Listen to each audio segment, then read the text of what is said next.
Morning everyone. তো আজকে হচ্ছে সানডে। আমার আজকে সকালবেলা ফেরা ছিল, তো ফিরে আমি একটুখানি রেস্ট নিচ্ছিলাম। সারাদিনের রান্না বান্না যা যা থাকে সেগুলো করে আমি প্রচণ্ড টায়ার্ড হয়ে গেছি। আমার মুখটা একটুখানি কালো কালো লাগছে, তাই সেটাকে ঢাকার জন্য আমি করে নিয়েছি একটা ব্রাইট মেকআপ। আর এখন বাজে হচ্ছে 7:30। আমরা যাচ্ছি হচ্ছে ডিনারে, আর যাচ্ছি বোনের শাশুড়ি মা, উনি আমাদেরকে নিয়ে যাচ্ছেন আজকে। মানে আমরা সবাই মিলে বেসিক্যালি যাচ্ছি। তো কোথায় যাচ্ছি? আমরা যাচ্ছি গড়িয়ার কস্তুরিতে। মানে আমাদের যাওয়ার কথা ছিল যাদবপুরে, বাট সেটা এখন ক্যান্সেল হয়ে আমরা চলে যাচ্ছি গড়িয়াতে একটা আউটলেট হয়েছে সেখানে। তো তোমরাও দেখে নাও কেমন লাগছে, তোমরা আমাকে জানাও। আর বাইরে যা গরম, এর থেকে বেশি মনে হয় সাজা মানে সম্ভব নয়, তো অনেক বেশি সাজা হয়ে গেছে। আর এই আই মেকআপটা করেছি একটা শ্যুটের জন্যে, মানে বেসিক্যালি নিজেরই একটা দরকার আছে তাই জন্যে। তো চলো সঙ্গে থাকো, দেখতে থাকো। বাবা মা আসছে, ওরাও আসছে এখানে আমাদের ফ্ল্যাটের সামনে, তো সবাই আসলে বেরিয়ে যাবো।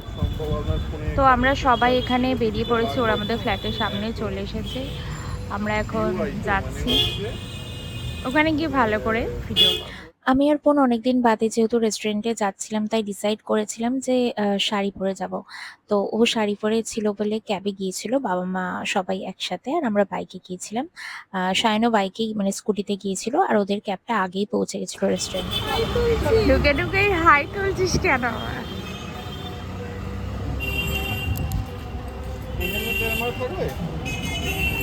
হেলমেটটা খেলা রয়েছে।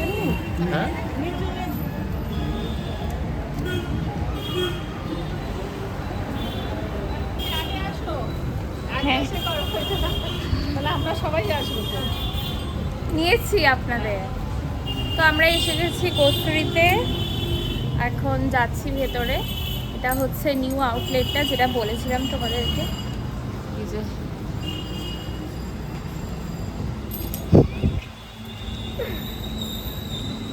বাবা ঢুকে বসে পড়েছে। বাবা ও ফুল,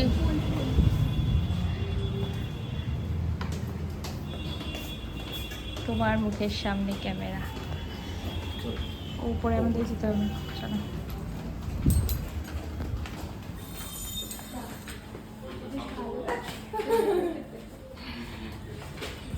বারে বেশ সুন্দর। কোন দিকে বসবো?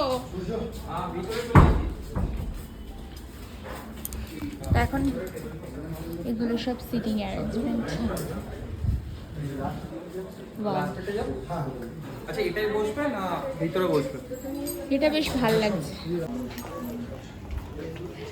আজকে। বাবা বাহ, তো বেশি দিন হয়নি এই এই তো।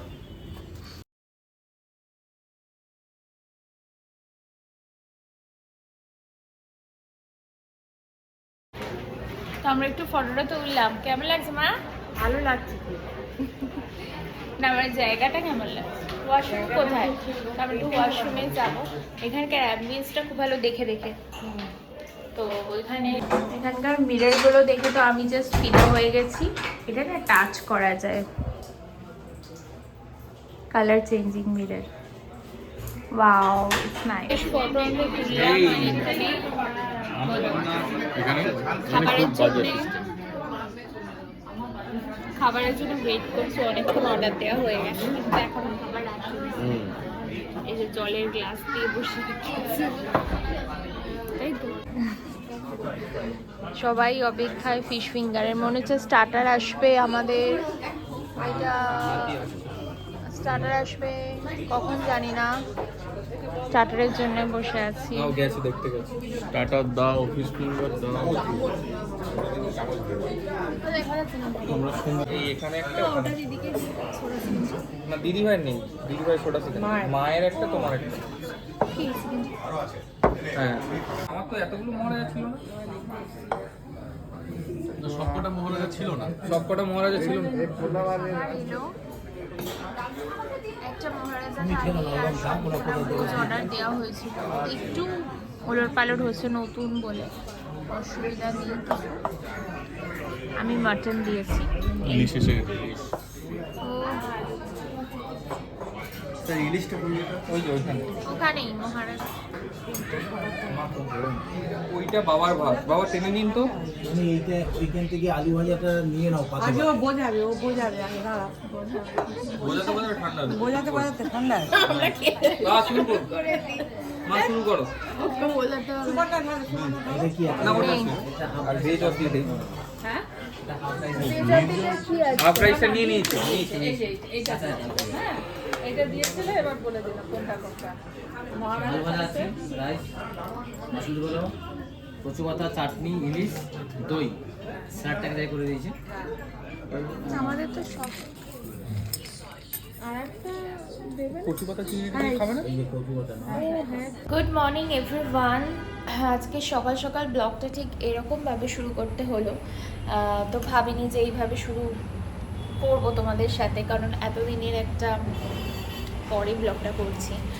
তো ব্যাপারটা হচ্ছে আজকে সকালবেলা আমার হাজব্যান্ডের ফোনে একটা কল আসে, যেটা আননোন নাম্বার থেকে, এবং বলা হয় যে আমার হাজব্যান্ডের নামে নাকি একটা পার্সেল আছে। সো যে পার্সেলটা আমরা কিন্তু মানে পাঠাইনি, আর কেনই বা পাঠাবো, আর যা পাঠালে বা সেটা জানবো না। তো পার্সেলটা যে ইলিগাল বলে নাকি সেটা রিসিভ হয়নি। তো এটা বলা হয়েছে DHL পার্সেল যে সেন্টার, সেখান থেকে ফোন করে বলা হয়। আমি জানি না এই ধরনের ফ্রড জিনিস কে বা কারা করছে। তো আমার হাজব্যান্ড একটা ফোন করে ফেলে, তো ভেরিফাইয়ের জন্য তার নাম আর ফোন নাম্বারটা বলে, মানে যখন ওখান থেকে জিজ্ঞেস করা হয় DHL অফিস থেকে। তো এটা নিয়ে একটু চিন্তায় রয়েছি। তো আমি কি করব সেটাও বুঝতে পারছি না, অনেক রকম প্ল্যানিং রয়েছে। তো সেটা করি। আর আজকে আমাদের বাড়িতে আসবে হচ্ছে সায়নের মা আর সায়নরা। তো সেই জন্য সকাল থেকে উঠে আমি প্রিপারেশন রেডি করে নিচ্ছি, কারণ বিকেলে এসে যাতে ওদের সাথে বসে গল্প করতে পারি। তো আজকে সিম্পল মেনু হবে মাটন আর ভাত। তো মাটন এখানে কোথাও পাওয়া যায়নি, কারণ বেলাতে আমরা যেহেতু উঠেছি, তো ওরা বেরিয়ে গেছে, মাটন আনতেই বেসিক্যালি গেছে। তো মাটনটা নিয়ে আসলে প্রিপারেশন করে রাখবো, তারপরে আমি সকালে খাবার দাবার করে নিয়ে তারপর মাটনটা করে নেব। তো তোমরা ব্লগটা দেখতে থাকো, সঙ্গে থাকো। এখানে ঝিঙে আলু কেটে নিয়েছি, আর মাছ তো আমার ভাজাই থাকে। ভাত রয়েছে, এই যে মাছ Sunset paints the sky in a fiery glow.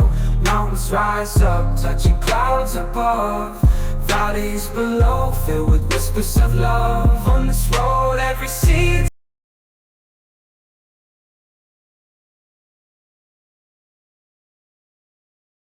থেকে এখানে মাটন নিয়ে এসছে, গড়িয়া গেছিলো, কারণ এখানে পাওয়া যায়নি। এটাকে এবার আমি ধুয়ে ভালো করে ম্যারিনেট করে রেখে দিয়েছি। পোস্তর বড়া, যেটা খেতে খুবই আমি হবে মনে হচ্ছে। আর এখানে দিয়েছি আমরা সেদ্ধ করতে, এবার আমরা চাটনিটা বানিয়ে নেব। এর ওয়েদারটা তোমরা কতটা বুঝতে পারছো জানি না। তো এখান থেকে দেখো পুরো মেঘ করে আছে, আবার কারেন্ট এসছে। তো এই হচ্ছে মেঘ করে আছে, বৃষ্টিটা হবে কিনা জানি না। তো বৃষ্টিটা হলে ভালোই হয়। তো এখানে মাংসের জন্য আলু ভাজা হচ্ছে, এখানে হাফ আলু ভেজে রেখে দিয়েছি, আর মাংসটা এখানে ম্যারিনেট করে রেখেছি। এবার এর মধ্যে দইটা দেব। দই আর নুন দেওয়াটা বাকি আছে, কারণ এখন দিলে একটু নুন তো জল কেটে যেতে পারে। তো কিছুক্ষণ ম্যারিনেট করা থাক, তারপরে বাকি সব কিছু দেবো। আর ততক্ষণ আলুটা ভেজে নিই, অলরেডি 2টো বাজে। আমাদের এখনও খাওয়া হয়নি, তো খেতে বসবো আর কি। আবার বৃহস্পতিবারের পুজোও আছে, তো সব কিছু করে নিই, তারপর তোমাদের the echoes pulsating, setting the stage for the night. Galactic melodies guide me through the unknown. In this abstract hip-hop song, I feel at home. Navigating the depths like a jazz.